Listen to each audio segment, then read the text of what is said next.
सोचिए, एक इंसान जिसके पास दुनिया की बेशुमार दौलत हो, वो बिल्कुल सादा जीवन जी रहा हो। अजीब लगता है ना? आज हम बात कर रहे हैं वॉरेन बफे की।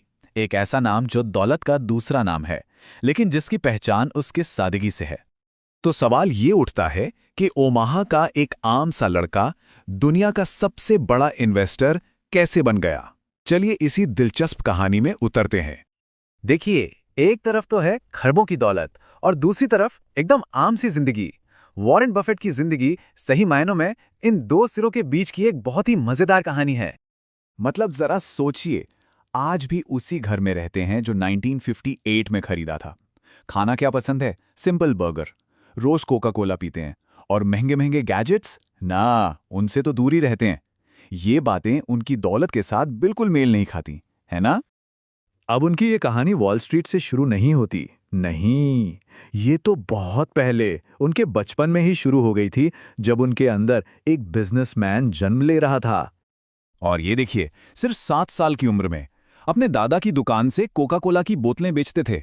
फिर बड़े हुए तो अखबार बांटने लगे और हाई स्कूल तक आते आते अपने दोस्त के साथ मिलकर पिन बॉल मशीन का एक प्रॉफिटेबल बिजनेस भी शुरू कर दिया था। यहीं से उन्होंने कंपाउंडिंग की ताकत को समझना शुरू कर दिया था। चलिए अब कहानी के अगले पड़ाव पर चलते हैं। और ये वो मोड़ है जहां हार्वर्ड यूनिवर्सिटी से मिला एक ना उनके लिए सबसे बड़ा हा बन गया। एक ऐसा आशीर्वाद जिसने उनका पूरा करियर ही बना दिया। हार्वर्ड में एडमिशन नहीं मिला तो बफेट ने कहीं और देखना शुरू किया, और तभी उन्हें पता चला कि वैल्यू इन्वेस्टिंग के पिता कहे जाने वाले Benjamin Graham Columbia Business School में पढ़ा रहे हैं। बस यही वो पल था जिसने सब कुछ बदल दिया। तो ग्राहम ने उन्हें क्या सिखाया? उन्होंने सिखाया वैल्यू इन्वेस्टिंग का सबसे बड़ा सिद्धांत कि देखो, स्टॉक महज एक कागज का टुकड़ा नहीं है, ये एक असली चलते फिरते बिजनेस में आपकी हिस्सेदारी है। उस जमाने में ये सोच बिल्कुल क्रांतिकारी थी। और उनकी पूरी फिलॉसफी इस एक लाइन में सिमट जाती है: कीमत वो है जो आप देते हैं और वैल्यू वो है जो आपको मिलती है। मतलब किसी चीज के लिए आप कितना पैसा दे रहे हैं और असल में वो चीज कितने की है, इसमें जमीन आसमान का फर्क हो सकता है। ग्राहम का एक और बहुत जरूरी सबक था, मार्जिन ऑफ सेफ्टी, मतलब सुरक्षा का मार्जिन।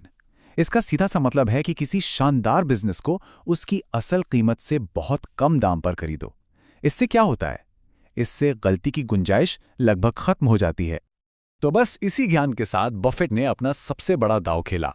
उन्होंने एक टूटती हुई टेक्सटाइल कंपनी को एक ग्लोबल पावर हाउस में बदल दिया। और ये उन्होंने किया कैसे? ये बड़ा ही शानदार प्लान था।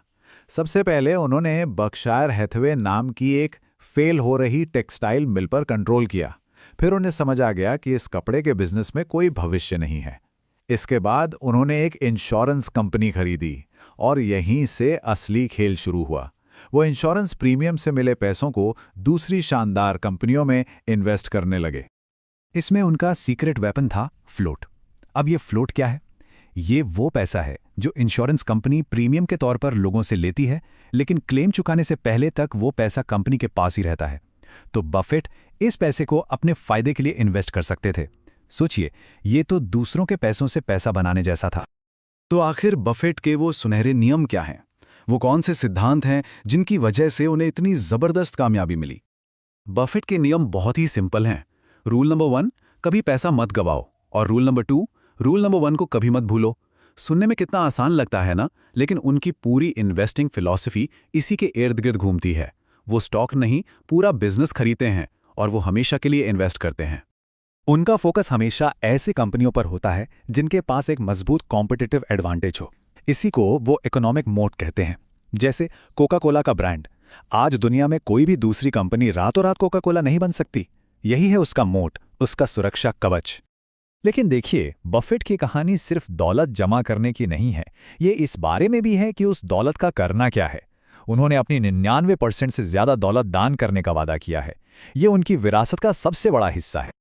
तो आखिर में बफेट की कहानी हमें एक बड़े सवाल पर लाकर छोड़ देती है। क्या असली दौलत सिर्फ पैसा है?